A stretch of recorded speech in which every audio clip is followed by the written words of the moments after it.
Hey guys, welcome to a new video. Today I want to talk about something really interesting that I just couldn't wait to make a video about it. What I'm about to show you is nothing new. It's nothing that was released like months ago or days ago. I've been using this for like 3 years or 2.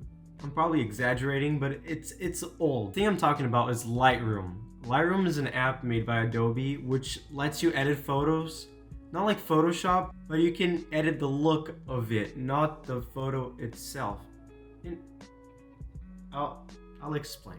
As you guys can see in my app, there's a bunch of pictures, and these are not from my camera roll. These are actually photos that are saved from the app. So every time you edit a photo, it transfers to the app through your account that you create, and it stays there. And that's the beauty about this app. So let's edit a picture together. All right. So we have this picture right here. It's a picture that I took with my camera, the one that I'm recording right now. It's because I had no pictures that I took from my phone that I found cool. As you guys can notice, in the top corner it says the type of lens that I used, all the information about the camera. So it says that I took a 1 by 160 seconds. It's the shutter speed at f4.0, which is the aperture of my camera, and the ISO, which is 100. These are all informations that the app finds inside the picture and tells you. So inside the app there's 4 tabs. Never mind, there's 5 tabs. First one is called Light. This one you will find anywhere, even at the normal editor that Apple has inside the photo gallery, which I don't. It's good, but it's not Lightroom.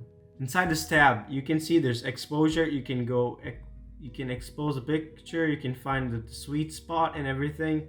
There's contrast, there's nothing special about it. It's like highlights and everything, shadows, whites, blacks, everything that you find inside a photo editor. The second one is one of the reasons why you should get Lightroom. This one, you can turn your picture into a black and white, which is really interesting. And it has the mix section, which is right. Yeah. But you click on it and then it's gonna show a bunch of tiny circles. Those circles represent all of the colors that you can find in the picture. For example, you see a bunch of orange behind the building is orange. You select the orange one and now you can change the color of it. So the hue, I can make it yellowish or reddish.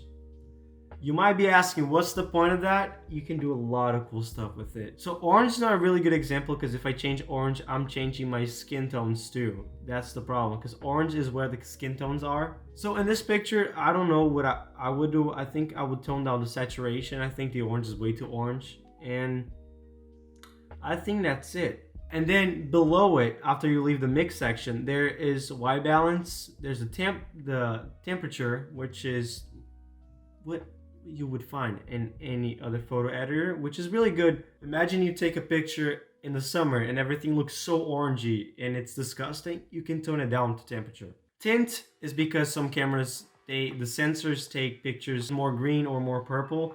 Then you can tone it down using this slider. So there's vibrance and saturation. Don't go crazy on those.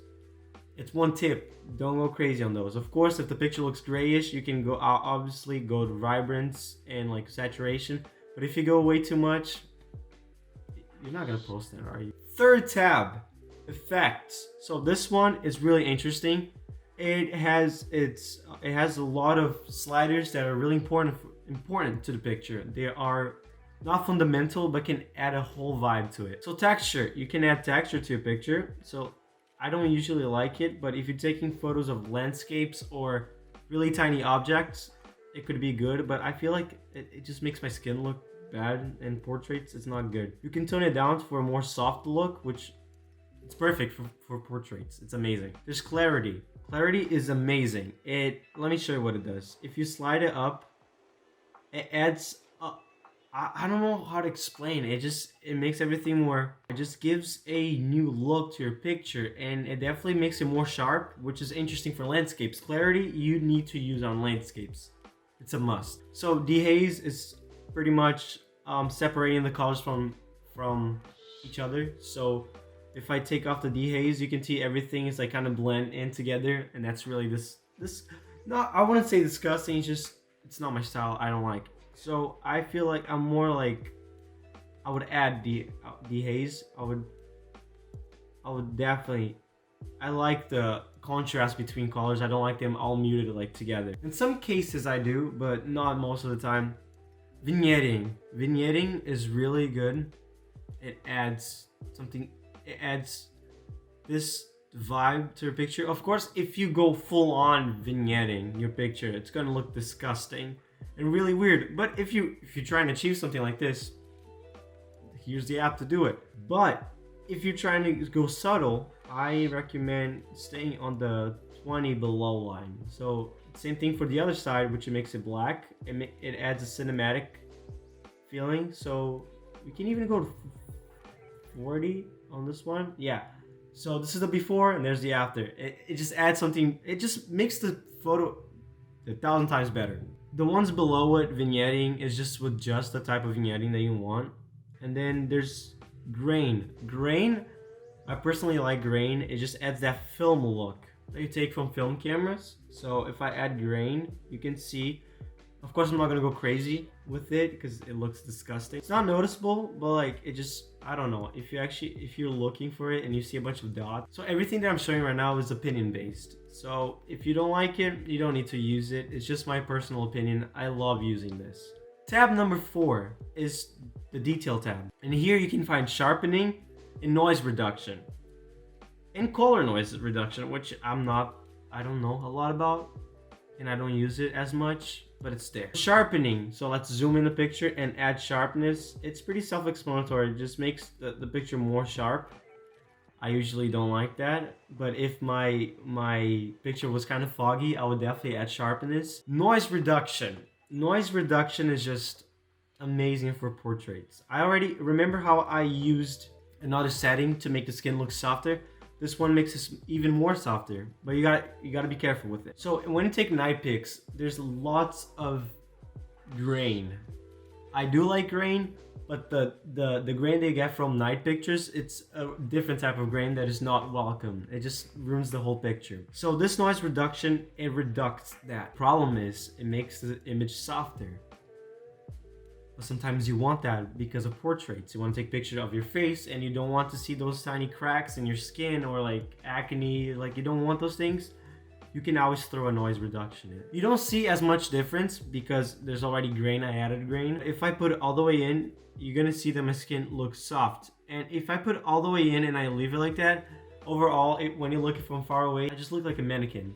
And I don't want that. I look like a toy and my skin looks like plastic. And that's not what we're trying to achieve. We're trying to achieve a good looking picture and not a fake picture. This last one is called the optics. I usually don't find a difference with this one. It has two options: remove chromatic aberration and enable lens corrections. The lens corrections, I think if I put it on and my picture doesn't change. You know what's funny? I had a GoPro and there's some of the pictures that I took with the fish eye. Every time I put the lens correction in the app, it would turn into a flat picture. So instead of having that curvature that you have from a fisheye, it would look like a normal picture, which looks amazing. And then remove chromatic aberration. I didn't see no difference till this day. Like, I've tried this, I always put it on for no reason, but I never find a difference. One thing I want to show you guys too is the presets. The presets are, let me just give an example. I'm going to quickly do something with this picture. So we have this look in the picture. There's the before and there's the after. What if you want that same look in every other picture? You can either go in options and copy settings, and then boom, you have those settings. There's a way that you can make a preset. So you click in options and you click create preset. You can add the name of it and then you boom. Then you can make your own preset that you can use in any other picture and will have the same look. And that's pretty much it. I just wanted to show you guys this app because it will definitely increase the quality of your photos, make your Instagram look a lot prettier. If you guys like videos like this, please leave a comment and a like. And comment what you guys want to know next, something that I do that you guys want to learn. I will link my Instagram too, for my picture Instagram, so you guys can see my pictures that I take and you guys can judge it if you guys think it's good or not. And if you like a certain type of picture, you can ask me how do I do it, how did I take it, and how did I add it. But that's it, guys. Thank you so much for watching. I'll see you in the next video.